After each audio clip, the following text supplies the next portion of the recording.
Hindi mo talaga alam. Your Honor, lumaki po ako sa farm, hindi ko po alam. Sa palagay ko, hindi. Kung puro kasi nungalingan, ikukulong na lang natin. Sige, kung ikukulong natin, tawagin natin si Sir Bods tsaka si Sir Frank. Sir, balik kayo rito, Sir.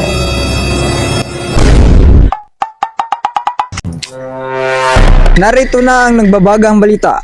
Kasalukuyan pa ring inimbestigahan si Mayor Inchik Go matapos marid ang kanyang pugo. Pero nahihirapan pa rin ang mga senador dahil paulit-ulit ang kanyang sagot. Pinoy ka ba talaga? Opo, Your Honor. Kung Pinoy ka, kantahin mo yung bahay kubo. Hindi mo alam. Your Honor, lumaki po ako sa farm, hindi ko po alam. Puro kapar! Puro kapar! Sir, ako magtanong, sir. Mayor Inchik, kahit bahay kubo, hindi mo alam? Hindi mo alam. Your Honor, hindi ko po alam. Kahit maliit na bata, alam nila yung bahay kubo. Sabihin mo hindi mo talaga alam.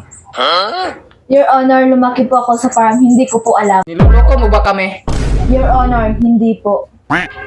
Sir, ako muna magtatanong. Mayor Inchik, bahay kubo nga, hindi mo alam. Paano na lang ang lupang inirang, alam mo? Sabihin mo hindi mo talaga alam. Your Honor, lumaki po ako sa farm, hindi ko po alam. Kilala mo tatay mo? Hindi ko po alam. Kilala mo nanay mo? Your Honor, hindi ko po talaga alam. Tinututor ka ng abogado mo eh. Pupuin mo nga yung abogado mo, kakausapin ko. Upo ka rito. Upo ka dyan. Ikaw si? Attorney Poy Poy. Ikaw yung abogado ni Mayor Inchik Go. Opo, Your Honor. Bakit mo tinutulungan si Mayor Inchik? Your Honor, binabayaran po ako. Magkano binabayad sa'yo? 10 pesos. Attorney Poy Poy, alam mo bang puro kasinungalingan yung sinasabi ng tinutulungan mo si Mayor Inchik Go?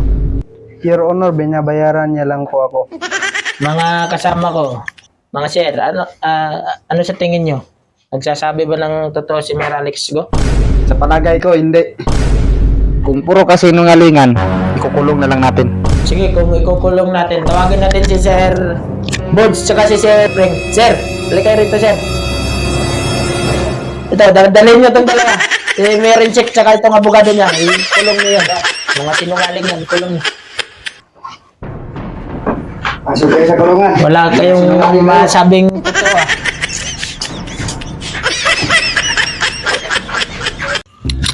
So nakita nyo guys, nakulong na si Mayor Inchik Go at si Attorney Poy Poy dahil sa sagot nilang puro kasinungalingan. So kayo mga followers, anong masasabi ninyo? Comment down below.